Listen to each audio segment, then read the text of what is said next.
এ কোরআন শুনতে আসবে মানুষ আল্লাহর পথে না শয়তানের পথে? আরো জোরে বলেন। মাওলানা আমিনুলকে যারাই বাধা দিয়েছে, আমি সজ্ঞানে স্বেচ্ছায় একেবারে বাস্তবতার সাথে মিলিয়ে কোরআন সামনে নিয়ে বলছি, আপনি নামাজ পড়তে পারেন, পাগড়ি মাথায় দিতে পারেন, হজ করতে পারেন, কোরআন অনুষ্ঠান চালু হবে বাধা দেওয়ার জন্য যারাই বিভিন্ন কায়দায় চেষ্টা করেছেন, আপনার আমল ভেঙে গেছে। কোন হুজুর নিয়ে আসবেন? এবার নিয়ে আসেন। যদি মনে করেন না বানিয়ে বলছি, সূরা হুজুরাতের 2 নম্বর আয়াতের ব্যাখ্যা আছে, বিশ্ব নবীর উপরে যদি কেউ কথা বলে তাহলে তার আমল আল্লাহ নষ্ট করে দেয়, অথচ লোকটা জানেও না যে আমার আমল নষ্ট হয়ে গেল কি করে। লা তারফাউ আসওয়াতাকুম ফাওকা সাওতিন নাবিয়্যি ওয়া লা তাজহারু লাহু বিল কওলি কাজহারি বা'দিকুম লিবা'দিন আন তাহবাতা আমালুকুম ওয়া আনতুম লা তাশউরুন। কোন ইমানদার যদি নবীর উপরে কণ্ঠ দিয়ে উচ্চ আওয়াজে কথা বলে, হে নবী আপনি জানিয়ে দেন তার আমল আর নেই, সব নষ্ট হয়ে গেছে। এই আয়াত আমি বানালাম। কাবা এখনো পর্যন্ত মসজিদে নববীতে নবীজির রওজার উপরে এটা স্বর্ণের অক্ষর দিয়ে লেখা আছে। আপনি বলেন তো এখানে নবী আসছে কিয়ামত পর্যন্ত দুনিয়ায় আসবে? আরো জোরে বলেন বলেন। নবী তো আসবে না কিয়ামত পর্যন্ত, এই আয়াতটা আল্লাহ কোরআনে দিল কেন? আবার তারফাউ মোজারে দিয়েছেন, এই কারণেই দিয়েছেন বর্তমান ভবিষ্যৎ প্রেজেন্ট ফিউচার, কারণ কিয়ামত পর্যন্ত নবী আসবে না, নবীর ওয়ারিস আলেমরা আসবে। মাওলানা আমিনুল যাই হোক, ওনারে নিয়ে অনেক সমালোচনা আমিও শুনেছি হোক, কিন্তু নামের আগে তো আলেম লিখা আছে। কথা বলেন না কেন? আপনি এটা অস্বীকার করতে পারবেন যে উনি কামেল পাস করেনি? অন্তত এই দেশের শিক্ষা ব্যবস্থা অনুযায়ী উনি তো আলেম, এই দেশে সবাই জানে মাওলানা আমিনুল সিরির বন্দরের আলেম। আপনি যাই করেন না কেন, উনি তো আর গানের অনুষ্ঠান দেয়নি যেটা আপনি বন্ধ করে দেবেন। কোরআন শোনার যে ব্যবস্থা করার জন্য চেষ্টা চালিয়েছিল, এমনি এমনি চোখ দিয়ে ওর পানি বের হয়নি। একটা মানুষ কতটা দুঃখ পেলে 15 দিন ঘুমাতে পারেনি, আপনাদেরকে কোরআনে কারিম শোনাবে এই জন্যে। সুতরাং কোরআন শুনতে যারা বাধা সৃষ্টি করেছেন, সে যেভাবেই হোক না কেন আপনার আমল কিন্তু ভেঙে গেছে। এই এদিকে তাকা। আমার ভাইরা, আমি মাওলানা আমিনুলের কথা এমনি বলি না, যেহেতু নবীজির ইন্তেকালের আগে যে কথা ছিল গুরুত্বপূর্ণ কয়টা, তার ভেতরে এটা একটা। আল উলামা ওয়ারাসাতুল আম্বিয়া, আলেমরা আমি নবীর ওয়ারিস। আমি হয় মাওলানা আমিনুল, মাওলানা হোসাইন, মাওলানা হারুন, যাই হয়ে দেশে আলেম যারাই আছে, আপনি বিশ্বাস করতে পারেন এদের আমল আখলাক ত্রুটি বিচ্যুতি থাকতে পারে, কিন্তু এরা নবীর ওয়ারিস। কিয়ামতের ময়দানে আল্লাহ পাক যদি বিচারও করে, আলেমদের সবার সম্মুখে করবে না, কুদরতের পর্দা দিয়ে ঢেকে নিয়ে গোপনে বলবে এগুলো করেছিলি। এই জন্য একটা মনে সান্ত্বনা আছে, কিয়ামতে অন্তত আল্লাহ মানুষের সামনে অপমান করবে না। শাস্তি যদি দিতেও চায় আল্লাহ গোপনে দেবে। আল্লাহর কাছে আমাদের জীবনের আলেমদের কাকুতি মিনতি, আল্লাহ তুমি গোপনে মাফ করে দিও।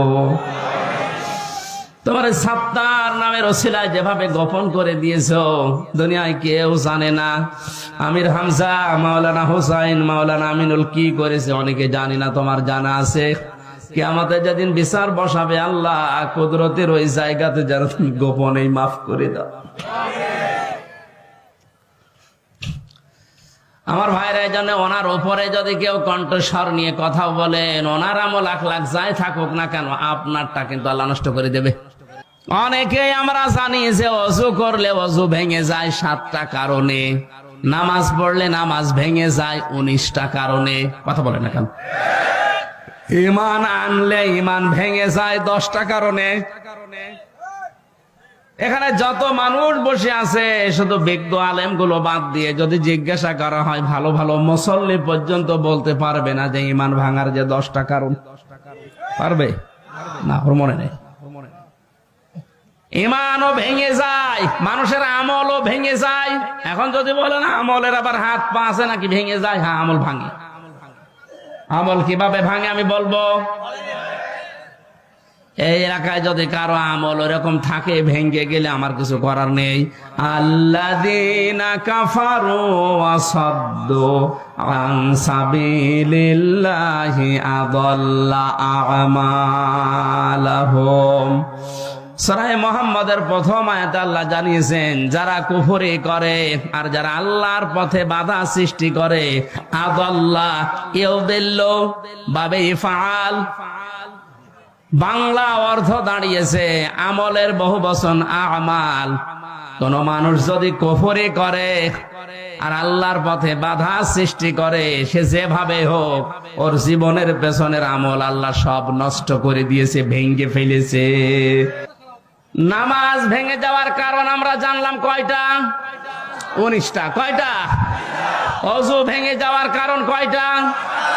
আমল ভেঙে যাওয়ার কারণ কয়টা? 2টা। আন্দাজে শুনছে। সূরা মুহাম্মাদের প্রথম আয়াত দলিল দিলাম না যে 2টা? কথা বলে না কেন? পৃথিবীর যে কোনো জিনিস আপনি দেখবেন সেটা নষ্ট হয়ে যাওয়া, ভেঙে যাওয়ার একটা পথ আছে। আমাদের যে আমল আছে, এই আমল ভেঙে যায় এই কারণে, নামাজ ভেঙে যায় এই কারণে, রোজা ভেঙে যায় এই কারণে, হজ ভেঙে যায় এই কারণে, যাকাত নষ্ট হয়ে যায় এই কারণে। যাকাত দেওয়ার জায়গা আছে 8টা। কয়টা? এই 8টা বাদ দিয়ে যদি মানুষ 9 নাম্বার জায়গায় দেয়, তাহলে ওই যাকাত ভেঙে যাবে, নষ্ট হয়ে যাবে। জান্নাত যাওয়ার জন্য যেটা আসল দরকার, ঈমান, ঈমানও মাঝে মাঝে ভেঙে যায়। আসতে বলেন, ঈমান ভাঙে না? ঈমান ভাঙার কারণ 10টা। কয়টা? আমি সংক্ষেপে আপনাকে লিখে নেওয়ার জন্য বলছি, কাজে লাগবে, লিখেন। ঈমানও মানুষের ভেঙে যায়। 1 নম্বরে সূরা জুমারের 65 নাম্বার আয়াতের দলিলটা আছে। আমি শুধু থিওরি গুলো বলছি, বাড়িতে মিলিয়ে নিয়েন। 1 নম্বরে দুনিয়ায় কেউ যদি শিরিক করে, তার ঈমান ভেঙে যায়, নষ্ট হয়ে যায়। ওই ঈমান নিয়ে জান্নাতে যাওয়া সম্ভব না। 2 নম্বরে কেউ যদি কুফরি করে, কুফরি মানে কি? ঢেকে ফেলা। কুফরি মানে অস্বীকার করা, ঢাকনা দেওয়া, চেপে রাখা, গোপন করা। আল্লাহর কোন বিধান জানার পরে যদি কেউ চেপে রাখে, গোপন করে, সে উপকার আনতে কাফের, তারও ঈমান ভেঙে গেছে। আর এটা বাংলাদেশে এখন বেশি। আমি ঈমান ভাঙার যে 10টা কারণ বলেছি, লিখে নেওয়ার জন্য যাদেরকে লিখে নিয়েছেন, হয়তো 3 নম্বরে নেফাক, যাদের ভেতরে আছে মুনাফিকি, উপরে ফিটফাট, ভেতরে সদরঘাট, আপনার ঈমান ভেঙে গেছে। আমি একটা উদাহরণ তাফসীর থেকে লিখেছি, যারা সব ধর্মকে সমান মনে করে, ওদের ঈমান নষ্ট হয়ে গেছে। আরে দেশে এরকম অনেক মানুষ এখন দিন দিন বাড়ছে। সব ধর্ম সমান আপনি বিশ্বাস করা তো দূরের কথা, আপনি বলেন কি করে? যে দলিলগুলো আপনি দেন যে লাকুম দীনুকুম ওয়ালিয়া দীন, লা ইকরাহা ফিদ্দীন, এই আয়াতের অর্থ আপনি নিজেই ভুল করছেন, নিজেই উল্টাপাল্টা করে ঈমান হারাচ্ছেন, মানুষকেও হারাতে বাধ্য করছেন। যারা বিভিন্ন পূজা মণ্ডপে গিয়ে কথা বলে যে আমরা সার্বজনীন সনাতন ধর্মে এই অনুষ্ঠানে হাজির হইলাম, এ কথা যদি কেউ বিশ্বাস নিয়ে বলে থাকে, ওর ঈমান নষ্ট হয়ে গেছে। কারণ সার্বজনীন ধর্ম একটাই দুনিয়ায়, তার নাম ইসলাম।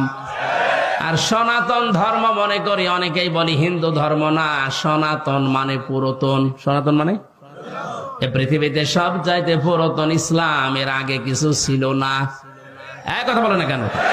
পৃথিবীর প্রথম মানব যিনি হযরতে আদম, তার ধর্ম কি? আরো জোরে। সুতরাং এ কথা কারা প্রচার করেছে আমরা জানি না, যে সনাতন ধর্ম মানে হিন্দু ধর্ম, এটা মিথ্যা কথা। সনাতন ধর্ম পৃথিবীতে ইসলাম।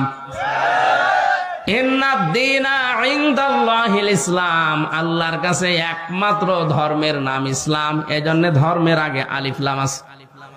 এখানে যারা গ্রামার বোঝে, আলিফ লাম 4 প্রকার। এখানে যে আলিফ লাম দেওয়া আছে নির্দিষ্ট করার জন্য। আমি যদি মাওলানা হোসাইনকে বলি, ভাই আমি দিনাজপুরে যাব, উনি যদি বলে এই যে এই রাস্তাটা, এর আগে তাহলে তরিকের আগে আলিফ লাম দেওয়া লাগবে। তরিক এই একটাই রাস্তা, কিন্তু দিনাজপুরে যাওয়ার জন্য এখনো 4-5টা রাস্তা আছে। তখন আর তরিকের আগে আলিফ লাম দেওয়া যাবে না, কারণ এটা অনির্দিষ্ট।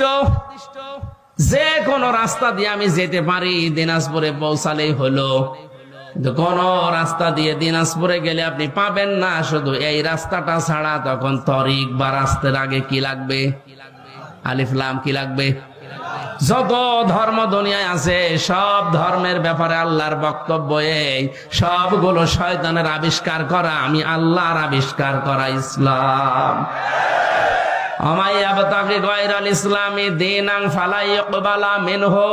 ইসলাম বাদ দিয়ে অন্য কোন ধর্ম নিয়ে, অন্য কোন জীবন ব্যবস্থা নিয়ে কেউ যদি আল্লাহকে রাজি করতে চায়, ওর জীবনের কোনো কিছু আল্লাহ কবুল করছে না, করবে না। তাহলে আয়াতগুলো দ্বারা কি প্রমাণ হয়? সব ধর্ম সমান? আরো জোরে। অনেকে এখন ফতোয়া বের করছে যে আমরা উদারতা দেখাতে গিয়ে বলি আপনি কি আল্লাহর চাইতে বেশি উদার।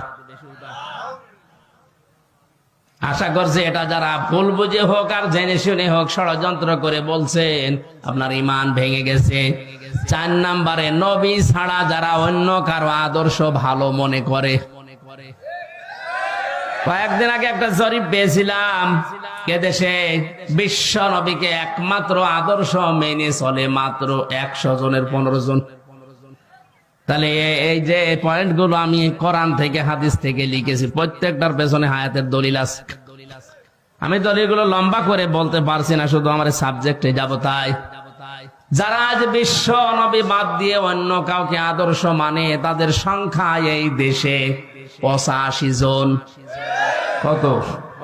আর একমাত্র যারা বিশ্ব নবীকে উসওয়াতুন হাসানা মানে, ওদের সংখ্যা মাত্র 15 জন। আপনি হিসাব করে বলেন, আমরা খালি চিল্লাই যে দেশে 96% মুসলমান। হ্যাঁ, মুসলমান আছে, ওই আদমশুমারিতে আছে, আর ওই আগা কাটা আছে। অনেকেই ভাবে যে আগা কেটে দিলেই মুসলমান। ছাগল কি? ছাগলের তো ছাগলের দেয় না। না, ভুল যারা করছেন আপনাকে সংশোধনী দিলাম, আশা করছে আপনার বিবেক খুলবে। এরপরেও যদি আপনি একেবারে সে আবু জেহেলের মতো অনড় হয়ে থাকেন, আমার মনে হয় আপনার হেদায়েত কপালে আর নেই। 5 নম্বরে, আল্লাহর বিধান যাদের ভালো লাগে না, এটা সূরা মুহাম্মদের 9 নম্বর আয়াতে আছে। এ দেশে এখন নেই।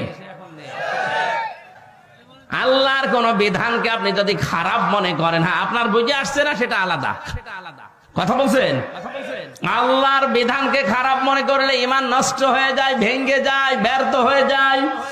6 নম্বরে, দিনের কোন বিধানকে নিয়ে কেউ যদি কটাক্ষ করে, উপহাস করে, মর্যাদা দিতে না চায়, এটা আজ দিন দিন বাড়ছে।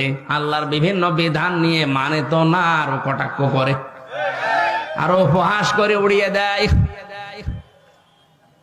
আমি একটা উদাহরণ দিচ্ছি আল্লাহর কোরআন থেকে, একটু খেয়াল করে শোনেন। কোরআনের কোন আয়াত বোঝার জন্য কেউ যদি চেষ্টা করে, তার কিন্তু 500 রাকাত নফল নামাজের সওয়াব। ইন্নাল্লাযীনা কাযযাবু বিআয়াতিনা ওয়াস্তাকবারু আনহা লা তুফাত্তাহু লাহুম আবওয়াবুস সামা ওয়া লা ইয়াদখুলুনাল জান্নাহ। আল্লাহ পাক বলেন, হে নবী, নিশ্চয় যারা আমি আল্লাহর আয়াতকে অবিশ্বাস করে, মিথ্যা মনে করে, আর যখন আমার আয়াত দিয়ে ওয়াজ করা হয়, তাফসীর করা হয়, ব্যাখ্যা করা হয়, সতর্ক করা হয়, ও মানুষ সতর্ক না হয়ে অহংকার করে আরো উঠে চলে যায়। ওয়াস্তাকবারু আনহা, ইস্তেকবার করে, অহংকার করে, দাম্ভিকতা দেখিয়ে মুখ ফিরিয়ে চলে যায়। লা তুফাত্তাহু লাহুম, তুফাত্তাহু মুজারে, বর্তমান, ভবিষ্যৎ, প্রেজেন্ট, ফিউচার, তার জন্য খোলা হচ্ছে না, হবে না। আবওয়াবুস সামা, বাবের বহু বচন আবওয়াব, বাব মানে দরজা, আবওয়াব মানে দরজা সমূহ, সামা মানে আকাশ, আকাশের একটা দরজাও তার জন্য খোলা হচ্ছে না, হবেও না।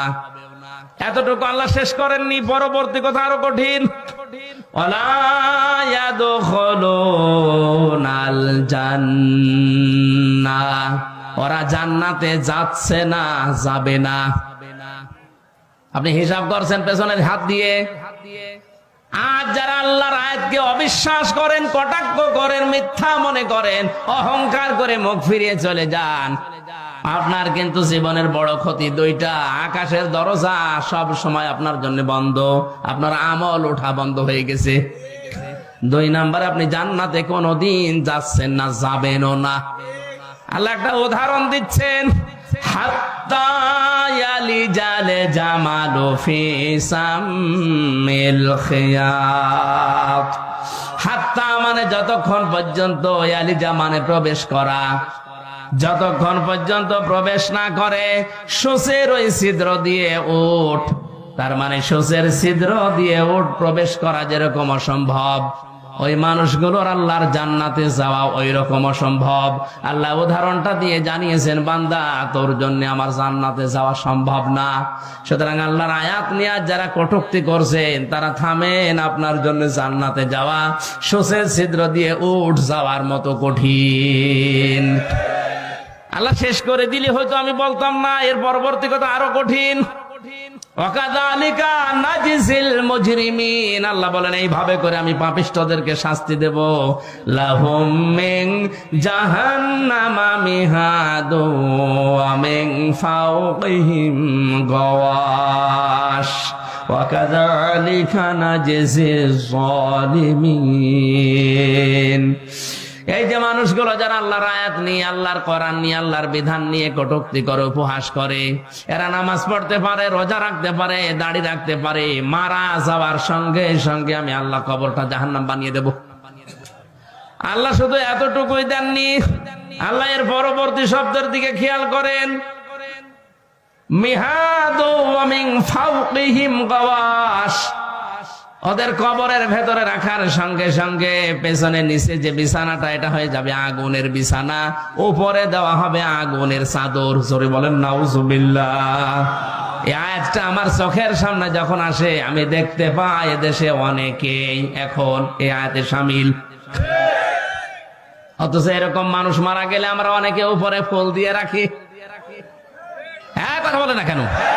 সারা জীবন যে আল্লাহর আয়াতকে উপহাস করে, ঠাট্টা করে, আল্লাহর বিধানকে যার পছন্দ হয় না, এ মানুষটা মারা গেলে উপরে ফুল কেন, 2 তলা বিল্ডিং কেন, 15 তলা বিল্ডিং বানিয়েও কাজ নেই। কারণ আল্লাহ নিজে ওরে জাহান্নামের চাদরের বিছানা দেবে, জাহান্নামের চাদর দিয়ে ঢেকে দেবে। জোরে বলেন নাউজুবিল্লাহ।